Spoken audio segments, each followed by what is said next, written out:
Keep it simple, Phone Tech here, and I'm going to make a case for the usefulness of Bixby.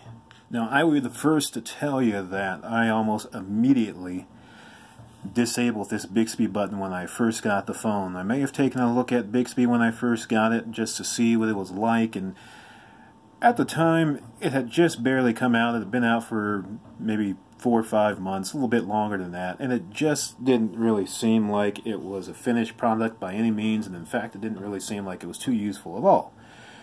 So I don't remember much about what Bixby looked like in the past, but I figured with this beta version of Android 9 and then Samsung One UI that I'm giving this a try, I'd figure let me go back to Bixby and see if there's any use. And while this may not be the strongest case for the use of Bixby that I'm about to present here, I will say at least that I can see it being useful, and maybe I'll convince you that it might be useful in some way, shape, or form. I don't know. By the way, if there's any Bixbyists out here, if that is such a word, if anybody has experience with Bixby on Android 8.0, if there's anything here that maybe you can like to contribute, you can leave so in the comments, your experience with it. There may be things in here that's on Bixby now that I'm going to illustrate, and I'm not going to illustrate a whole lot, but just cover a few basic things that seems to make Bixby useful. But what I cover in this video, somebody that's been using Bixby a lot, they may say this is the same thing that I already use, I already know, this is nothing new. But for the rest of us that don't really use Bixby and don't really think it's useful one bit, once again, I hope that maybe there's something in here that I present that might be compelling, maybe appealing, maybe new to you, maybe existing on Android 8 and you can take a look at, or it may be new to Android 9 and now you've got something to look forward to. Anyway, let's get started. There's 3 different ways that you can access Bixby. The first way is you can just swipe from left to right on your home screen. So you got to be on your main screen and you just want to swipe from left to right. And here comes Bixby. So this is like a Bixby home screen, and you've got different cards here that you can quick access. Now they give you all those selections anyhow, and I'll show you where you can turn on or turn off some of the cards or choose a few different cards from what's even listed here. Since it is Bixby, you have an option for Galaxy apps and the apps they suggest, and you can get right into. You can go right into your gallery.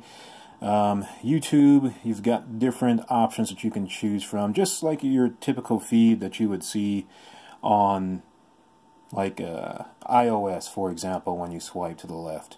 If you want to change these cards, you can come up to the 3 dots that are here, select that, there's cards, and then you can turn on and turn off the different cards that they give you a choice to do so. There also is a few different things that you can download as well that you can add to the whole card scene. So that's Bixby Home, one way to access Bixby.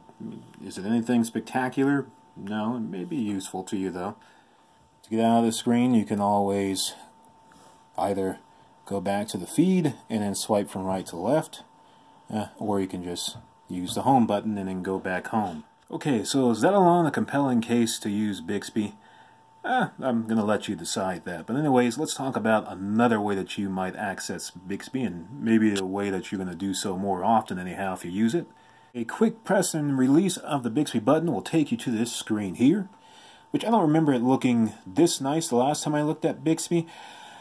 But the nice thing about this screen is that, if you see that dot there, it means you can swipe from left to right. You've got just this whole assortment of options to choose from. These are basically little tutorials to give you an idea as far as how to interact with Bixby to make the experience more personalized to you. So if I type on email, for example, if I was using the email icon, then it just gives you some suggestions that you can use in order to interact with that email icon using Bixby. So say you've got Hotmail, for example, on your email icon in your phone, and you want to go ahead and create an email, then you can just follow one of these suggestions here and it'll explain to you as far as how to do that. So I think that's pretty neat. You're not left guessing as far as how to use Bixby. It's giving you a better way to personalize the experience for you anyhow and get better use out of it. So let me just go ahead and show an example. Notice this down here, the little Bixby icon. You can tap on that at any time and just go ahead and start talking and give it a command. So let's do this. Something simple here. We just set an alarm. I'm just going to press on this. Bixby set an alarm later today for 2 p.m. All set. Your new alarm will go off 3 hours 35 minutes from now.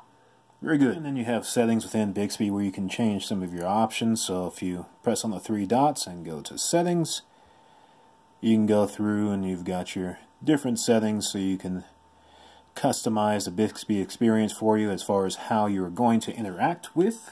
Or you can make it interact with YouTube. Bixby, play a Julius Erving video.